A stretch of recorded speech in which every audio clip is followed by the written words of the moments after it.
Assalamualaikum dan selamat pagi. Okey, berjumpa kita lagi di dalam PDPR Sains tahun 2. Itu tajuk kita sambung pada yang minggu lepas, selepas cuti seminggu di raya. Tajuk hari ini ialah konduktor dan penebat. Masih lagi topik yang besar itu, iaitu elektrik. Jadi apakah maksud konduktor dan juga apakah maksud penebat? Jadi konduktor bermaksud ialah bahan yang boleh mengalihkan arus elektrik. Bila kita sebut konduktor ialah sejenis bahan yang boleh mengalihkan arus elektrik. Dan apakah maksud penebat? Okey, penebat bermaksud bahan yang tidak membenarkan pengaliran arus elektrik dipanggil penebat. Okey. Bahan yang membenarkan arus elektrik mengalir melaluinya kita namakan konduktor. Konduktor elektrik. Dia soal lagi nama juga konduktor haba. Tu lain ni konduktor elektrik. Jadi konduktor ni membenarkan arus elektrik mengalir melaluinya. Kalau penebat ni tidak membenarkan arus elektrik mengalir melaluinya. Okey. Contoh konduktor ni kita akan tengok sekejap lagi lah.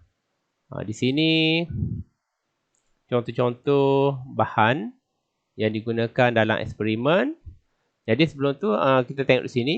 Jadi mentor menyala apabila switch ditutup. Okey, maksudnya kita bukalah kalkulator tak. Jadi mentor menyala apabila switch ditutup kerana arus elektrik mengalir dalam bintang lengkap. Okey. Kenapa mentor menyala? Salah satu sebabnya ia adalah disebabkan oleh adanya konduktor. Jadi wayar dalam dita ni mempunyai konduktor. Dalam wayar tu ada kabel ataupun bahan yang membenarkan arus elektrik mengalir tak. Di luar wayar tu dia ada penebat tak. Luar wayar tu dia ada penebat. Tujuan penebat ni tidak membenarkan arus elektrik mengalir tak. Macam elektrik rumah awak lah. Okey, awak tengok wayar di rumah awak tu, di luar rumah tu mudah nampak lah. Dia ada penebat, kita namakan penebat warna hitam tak, wayar elektrik.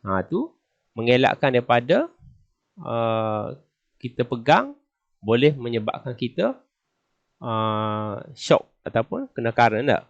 Jadi arus elektrik ni boleh mengalir juga dalam tubuh kita tak. Jadi kita akan gunakan penebat. Kalau tak ada penebat, amat berbahaya lah. Jadi apakah yang akan terjadi sekiranya nyalakan mentor? Apakah yang akan terjadi jika switch digantikan dengan objek atau bahan lain? Dia akan sama ada dua lah, menyala atau tidak menyala tak. Kalau menyala, bahan itu adalah konduktor. Kalau tidak menyala, bahan itu adalah penebat. Kita gunakan switch gantian. Okey ni. Kita akan guna switch gantian, maknanya tempat switch kita gantikan dengan bahan seperti dalam gambar ni lah. Getah pemadam, klip kertas, sudu logam, sapu tangan, straw, kayu aiskrim, duit shilling dan rope kaca. Jadi bahan-bahan ni kita akan menggantikan switch. Kita ganti switch. Sebenarnya tahun lepas juga pelajar-pelajar buat eksperimen. Ada alat di sekolah sebenarnya. Kita nak test sama ada alat ni konduktor ataupun penebat. Kalau konduktor, mentor akan menyala. Kalau penebat, mentor tidak akan menyala. Okey, ini cara ringkas, mudah. Awak nak tengok carta ni. Jadi konduktor elektrik, bahan konduktor elektrik membenarkan arus elektrik mengalir melaluinya. Contohnya wayar gubrum. Wayar ni, warna emas ni, pin loyang. Pin loyang ni, ni. Okey, sini, ni sini dan juga sini. Air.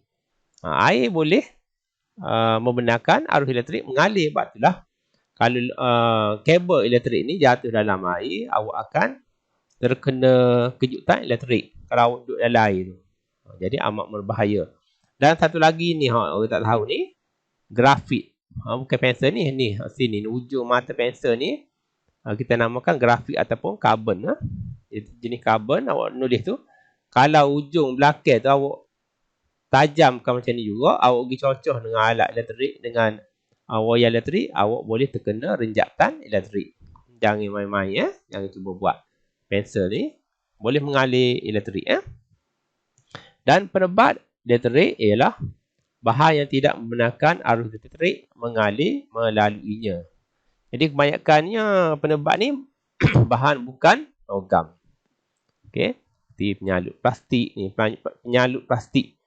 Inilah, bukan hak ni deh. Penyalut plastik ni biru, hijau, merah tak. Kaca, getah, kayu. Jadi bahan ni tidak membenarkan arus elektrik mengalir melaluinya. Okey, baik. Apakah latihan untuk hari ini? Latihan untuk hari ini, ni awak kena buat ni. Kena buat gambar rajah ni. Jadual ini. 1, 2, 3. Saya rasa ada berlaku rumah ni tak? Pemadam, roba tak? Klik kertas. Ada tak? Mungkin ada, rasa tak? Straw. Cuba carilah. Ruk kaca, sudu logam, sudu bukan sudu plastik kayu es krim kalau ada. Sapu tangan, duit shilling ada berlaku Jadi cuba kita buat eksperimen. Jadi awak lukis ni, jadual ni dalam buku sains, PKP sains. Dan tulis ni, mentor tidak menyala ataupun ni adakah konduktor ataupun debat. Awak boleh buat eksperimen sendiri di rumah ataupun boleh agak, tak apa dah. Cuba buat di sini.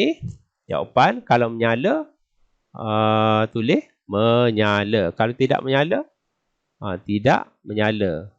Kalau nak cara mudah lagi, awak kalau menyala awak raih, kalau tidak menyala awak pangkah. Dan di sini kena tulis lah. Kalau menyala, dia adalah konduktor. Tulis konduktor. Sini pun kalau tidak menyala, tulis penebat. Okey. Jadi itu saja kerja untuk hari ini. Awak siap kerja ni, sila hantar secara personal. Mesej secara personal. Ambil gambar deh. Ambil gambar, hantar secara personal. Okey. Jadi itu saja kerja untuk hari ini. PDP Art untuk hari ini. Jumpa lagi pada minggu hadapan. Minggu depan saya ajaknya nak buat ujian pertengahan tahun. Saya akan fikirlah macam mana cara yang paling mudah untuk saya tanda jawapan dan juga untuk awak menjawab. Okey, jangan lupa tulis kedatangan untuk hari ini. Jumpa lagi. Assalamualaikum warahmatullahi wabarakatuh.